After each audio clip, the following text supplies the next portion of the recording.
as in our previous video, I had just created this. This kind of I had explained how you can create this level of routing. Okay, so blocks, then you have an ID, then reviews, then you have an ID, and so whatever the ID you just put here, it will give you a page. Okay, so you don't have to create each and every page for every routes. Okay, so but the case is I just want to also use this data to get displayed here.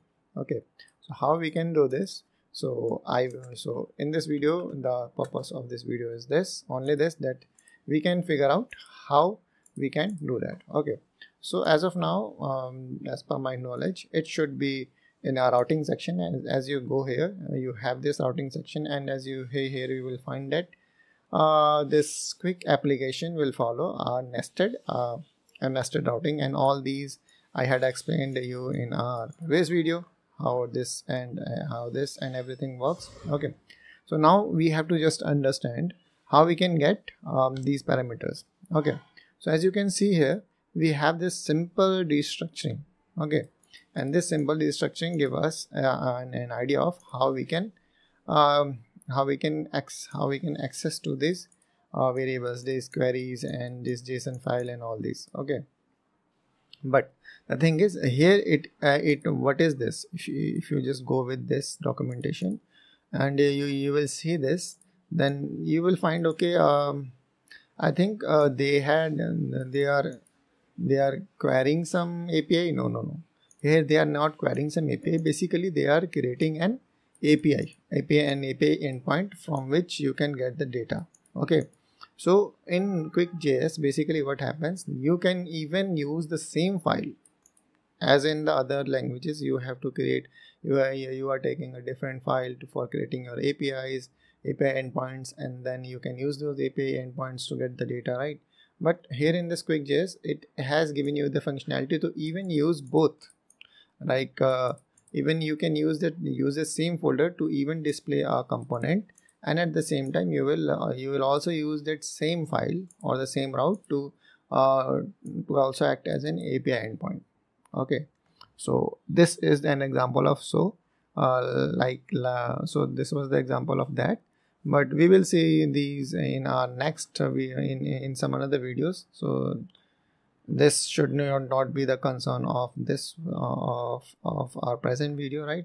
So we should focus on our navigation, even though this navigation part would be covered in our some another video, right? So at this point, I have to thoroughly focus on our routing section. Okay, so what is this routeLoader? Okay, so we have to understand its functionality. Okay, how this works and why it is useful, right? So as you can see here, routeLoader loads the data in the server so that it became available to use inside the Qwik component, and they believe like our RPC server side function that can be invoked Qwik component during the rendering and all these such complex languages. But my task is to make it simple, right? So let's go into this component. Okay, let's go with this example. As you can see here, we have created a product. So here we have created a component. So this is our component, right? So this is our component, and as you can see, this is the route. So this is the structure of our what I can say, this is the structure of our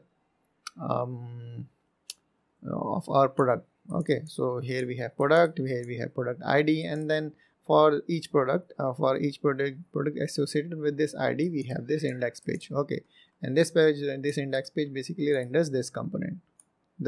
Okay, so there we have this message, okay, that okay, the product name is this, and here we have to display the name, right? So as you can see, we had used to fulfill this purpose, we had used routeLoader, right? And this is the sign, this is a $sign. We specified that this is an RPC server side function. Okay, that means that if you just invoke this page, it will basically so it simply means that these whatever after this, whatever is triggered by this $sign will not be used at which not be available at the client side. So everything that is after this $, you have to make a request to the server and get the data, right? So that is the simple meaning which I can have, or I can explain you. Okay, and so what should be our next task? So our next task is just simple. Now we have to go to our review section, and in this review section, as we must have one nested folder, that is RID. So now here in this component, we also have to track our RID, right? So let's track here our RID. To track this, we have to use routes. Sorry, not routes. What was that? So it was routeLoader, right? So let's import this into our component from the Qwik city, right? So import routeLoader,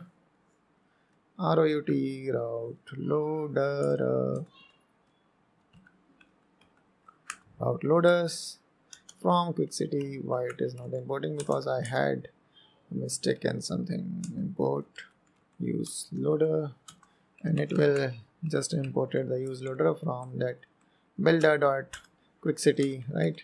And now I just have to use this. So as we had seen that how we can use that, let's create this. So we have we have the data about reviews. Okay, so let's say review data, right? So review data, and here we have use loader, and in this use loader we are creating an async function, async function. It's a callback function. So here we have our callback function. It will return what? It will return firstly we have to get this request events, right? So from this request events we have to get our params. Then we have our what the name, it's RID, right? So we have to mention there, okay, we want this RID. So params.returns.RID, I should spell it right? So it's RID, yeah, that is good. So that is RID. Now we have this data here, and to use this data I have to export it like so. And now we have this data, and we have to get this into our component. To get this RID, I just want to specify, okay, we have this RID, and now from where this data is coming from? This data is coming from review.data, right? So just I have to save this like so, and now we have this RID. So what I can do here is, okay, so one more thing. Instead of just getting this, I think we have more data. Okay, so let's first console the data what we have getting in our params. Okay, so let's first console this. So instead of just using directly the RID, I am willing to console the data. So let's make it a param data, right? So it's a param data, right? So now we have our params data, and next we are going to console this. So clg param data, and it's param. Let's go to our log and see what is the data we are receiving from here. So if I just go with this route and just here giving the reviews, I think the name should be right, review, and then an ID, right? So review and then an ID, maybe it's 12. Then if I just enter, and if I just go to the console, now as you can see we have two data, that is the ID, and the second one is RID. So this ID is coming from here, this part, and this RID is coming from this part, right? So now instead of instead of just receiving this, just receiving the RID, I am more likely to use both. Okay, so why? Just to make sure that I can display some meaningful text, right? So now we have this param id dot value dot RID. So this is the review of. So I'm just want to say this is the review of. This is the second, for example, this kind of thing, second review of my first blog. Okay, so what I am going to do here, I am just going to replace this second with the RID, that is the RID, and this first with my blog ID, right? So it's ID. Then I just have to change this with simple param data dot value. I just have to append param data dot value dot RID, right?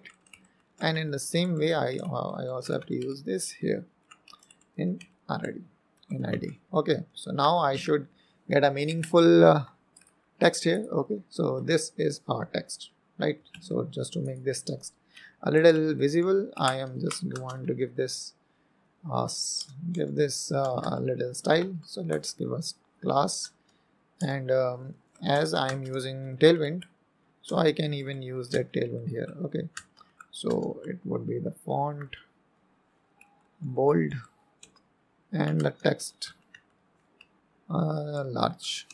Okay, so I think now it could be more visible to you. So this is our 12th review of my 1215 blog. So let's make it meaningful. This is so the blog is where to where to learn coding, right? So this is my params. Now this became my params. Okay, so where to learn coding, and so this is the 12th review. Okay, so if I just enter, you will see this is the 12th review of my where to learn coding blog, right? Okay, I think this is more meaningful, right? Yeah, so we had finally understand how we can use those params and how we can display that into our component. Okay, so even though if you just go with this example, you can easily find that how you can use this ID, this ID to make an API request, and get the data, and finally use that data into your own component to display anything, right? So you can also use this to do that. Okay, so it's just a simple structure. If you just go with this, you can also figure out what and how to use this. Okay, so I think we had learned a lot from this video.